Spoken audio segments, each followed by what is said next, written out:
So good morning everyone. We are going to start here with another new topic, which is the abstract classes. This topic belongs to chapter number 8. So let's start with this chapter. Abstraction, the concept of abstraction we have already learned in our previous lecture. So abstraction is the concept of hiding the internal details of the functionality and providing simple representation for the same. So abstraction basically means hiding the unnecessary details from the user and just showing the necessary details to the user which are required for doing the work. For example, we use our mobile phone every day, for example making a call or downloading the apps or sending data or whatever, but we don't know how the functionalities are designed inside it so that we receive the calls and send the messages. So the basic thing a user requires, that he can store the contacts, he can receive the call, he can make the call. So that's what now how this operation is performed inside in the mobile phone is hidden from us. So the inner functionalities are designed in such a way that they are hidden from the user. Similarly, we drive a car and change the gears as and when it is required to go to high speed and come back to the low speed, but we don't know how the gearbox is working internally.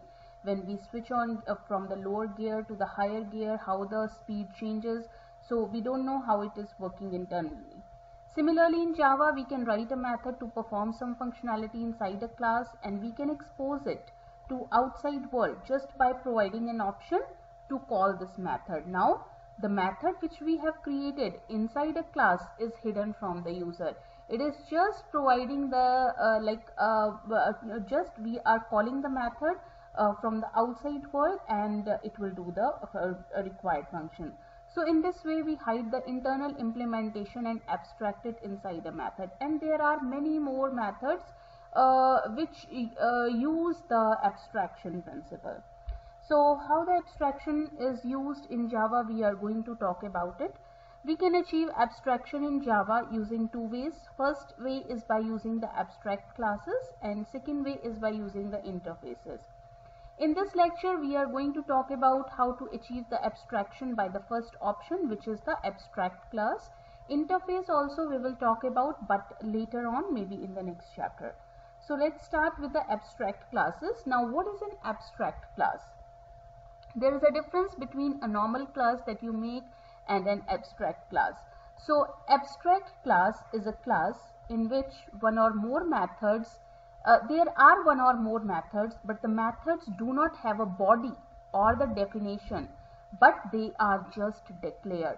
So in case of abstract class, you have declared the methods without their implementation. That means you just declare the return type, the name and the parameters of the method, but you are not going to provide any implementation details of the method inside the abstract class.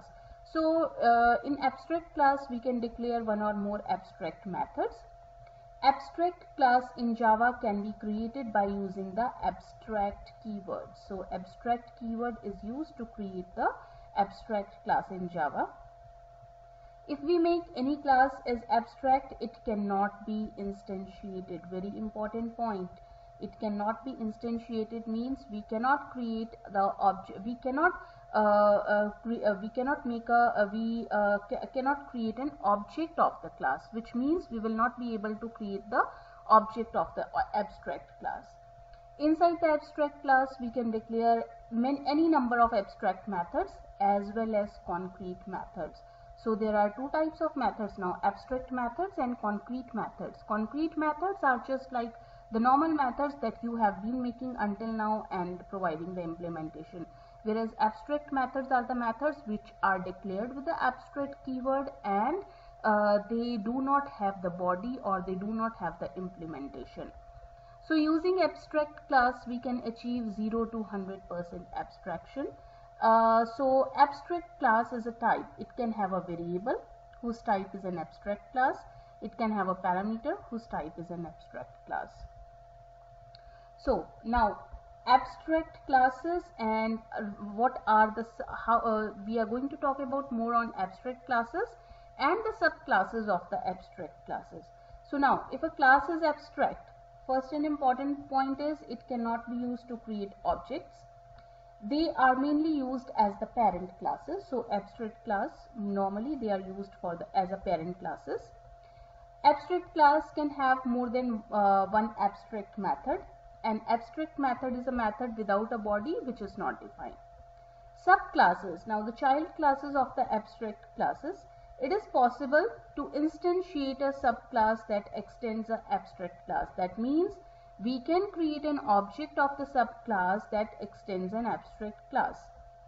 A subclass of an abstract class must override all the abstract methods. So we have an abstract class and we have a child class or the subclass of it. This abstract class has abstract methods. Abstract methods are the methods which just have the method definition and no implementation. Now, when a class is derived from the abstract class, it must override all the abstract methods. If you skip to override any of the abstract method, you will get a compilation error. It is not mandatory to have any abstract method inside the abstract class.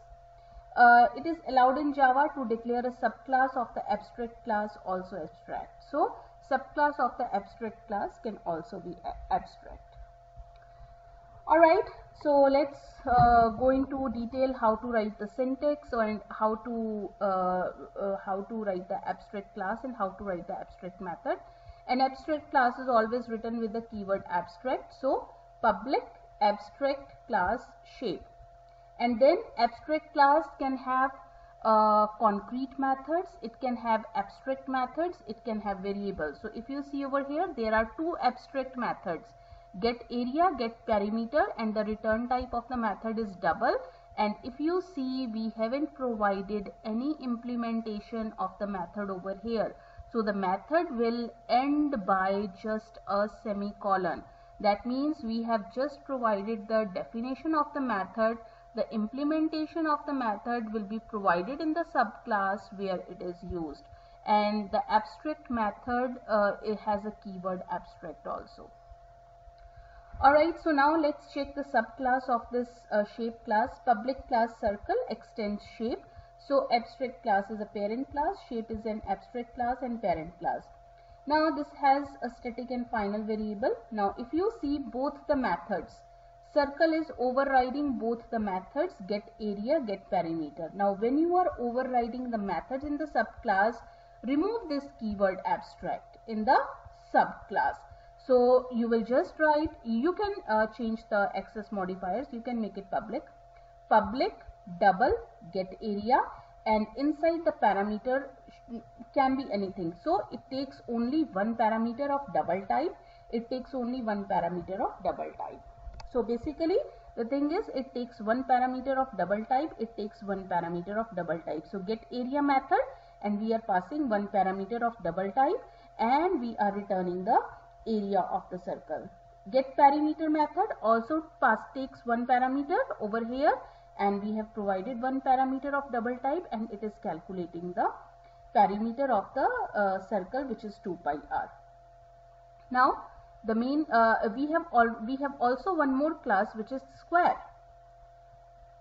It is also extending the abstract class. So we have overridden the method get area, get perimeter. We have passed one parameter inside the method, and area is side into side and perimeter is side into 4. So the meaning over here is, in the abstract class we just provide the definition of the method, but implementation can be defined in the subclass according to the user's requirement. So if you see over here, in the abstract class we have defined two parameters, get area, get perimeter.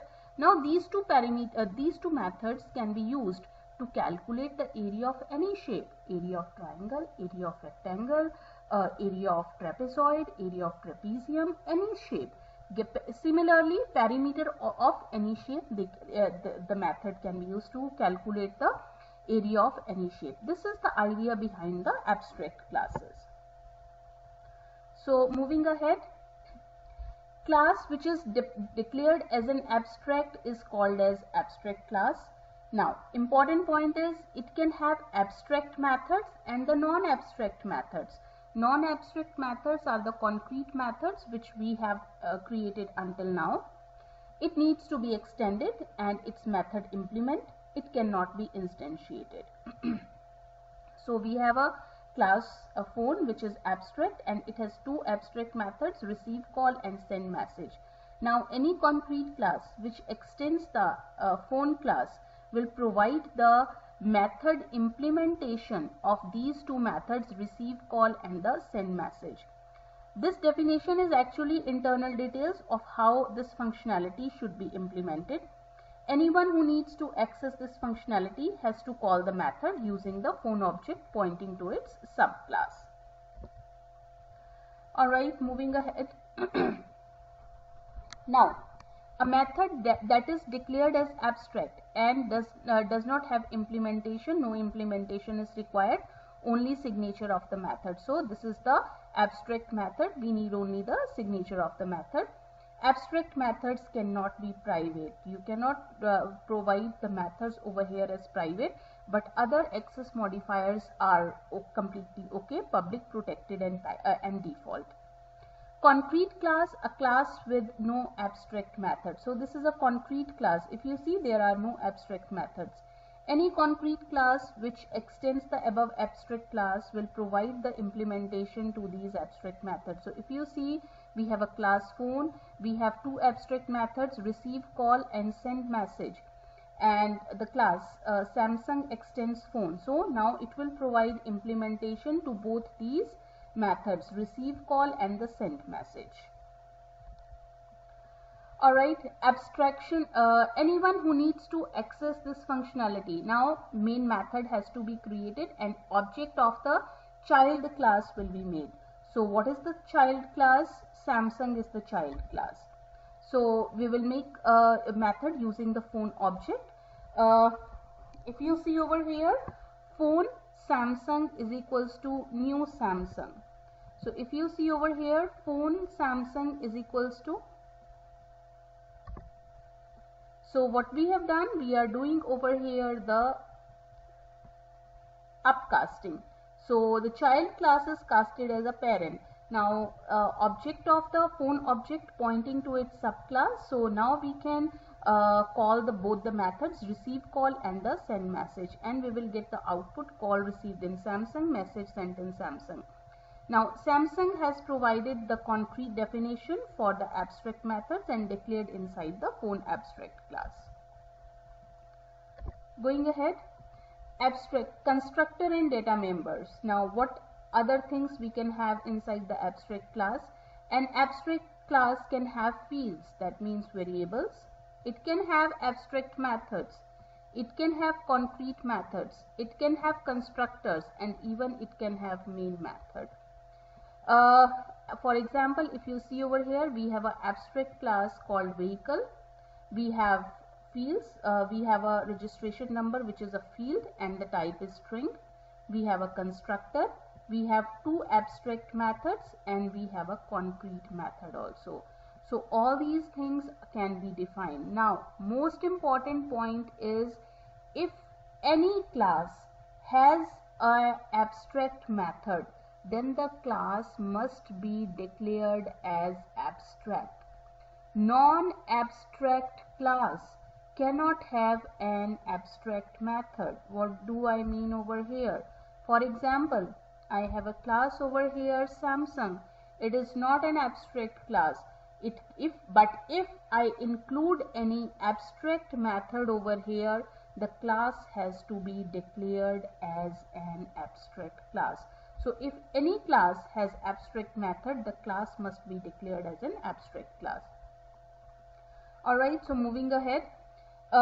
So what we are doing over here now, we have an abstract class called vehicle and we have two abstract methods, start and stop.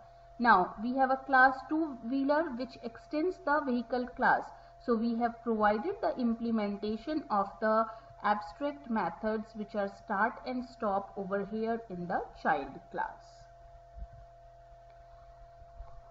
Now we have created the main method over here, and abstraction is done over here. We have created the object of the subclass.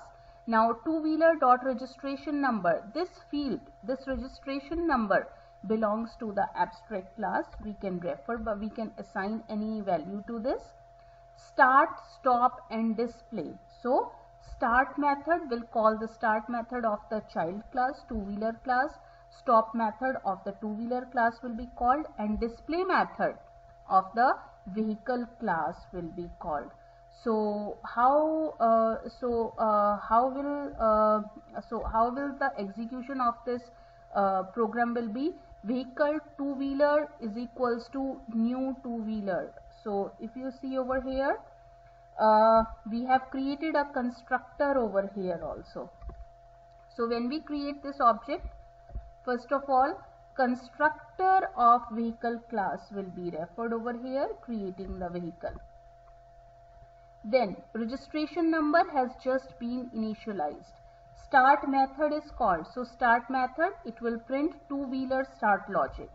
Then stop method is called. It will print over here two-wheeler stop logic.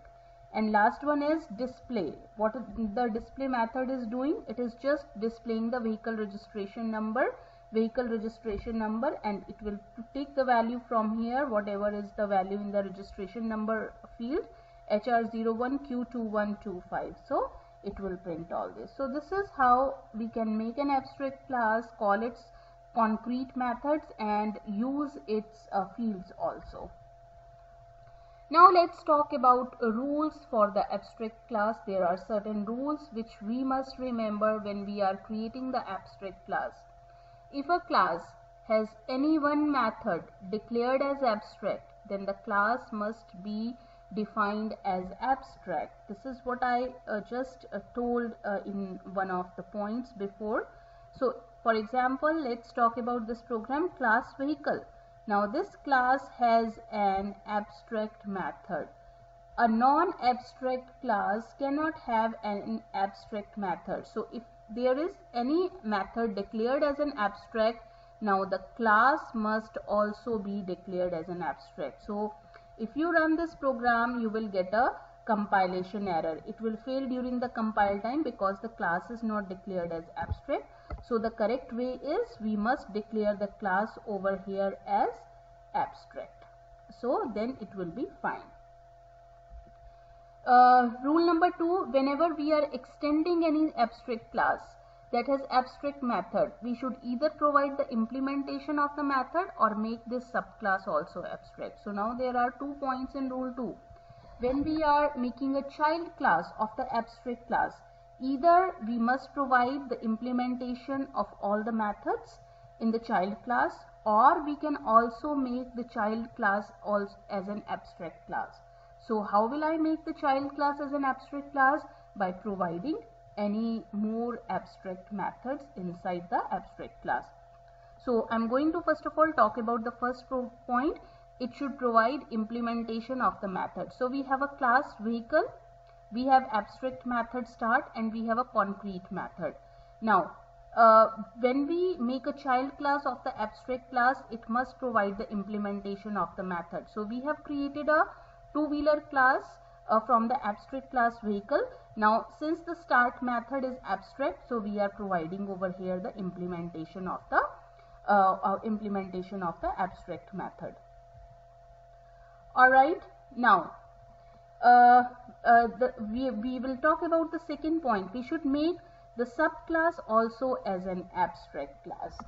So we have the same program, abstract class vehicle. It has the abstract method start. Let's assume that we have created a two-wheeler class vehicle. Now instead of providing the implementation to the start method, we have provided another method as stop method. So this program will fail during the compilation time, as it is not providing the implementation to the abstract method, which is the stop method. So how to write it correctly? Now I can make this as a abstract class, and then I can write it as a public void stop. So it can be declared, the subclass can also be declared as a abstract class now. Moving ahead, we can never ever instantiate the abstract class, which means that we cannot create the object for the abstract class, and if you try to create an object for the abstract class, it will give you a compilation error. So for example, if you see here, we have abstract class, we have abstract method, and in the public static void main, if we try to create the object of the abstract class, it will give us the error. It will fail during the compile time. We cannot create an object like this, but we can do like this. If I go back over here, where my vehicle was a abstract class and two-wheeler was the child class, and I have created the reference variable, but I have not instantiated. It is the child class is upcasted as a parent class. So upcasting can be done, but I cannot create the object of the abstract class. So conclusion is, abstract class must be declared with abstract keyword. It can have abstract and non-abstract methods. It cannot be instantiated. It can have final methods. It can have constructors. It can have static methods. It can have variables. An abstract method is a method that has no body. It always ends with the semicolon. It must be overridden in the child class. So abstract class must be extended, and in same way abstract method must be overridden. A class has to be declared abstract to have abstract methods. So these are the key points and the rules which we must remember while creating an abstract class. So if you have any question and answers, all your questions will be answered in the live class. But before ending this, I will just give you a program for abstract classes.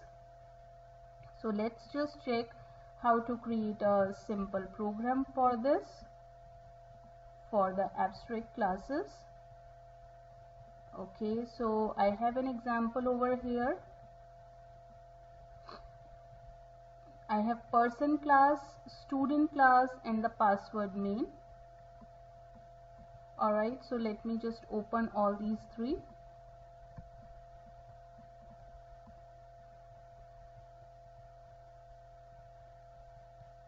Okay, so let's talk about these.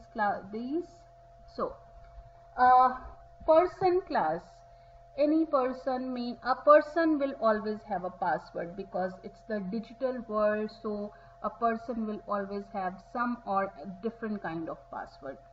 Alright, so we have declared a person class as abstract class.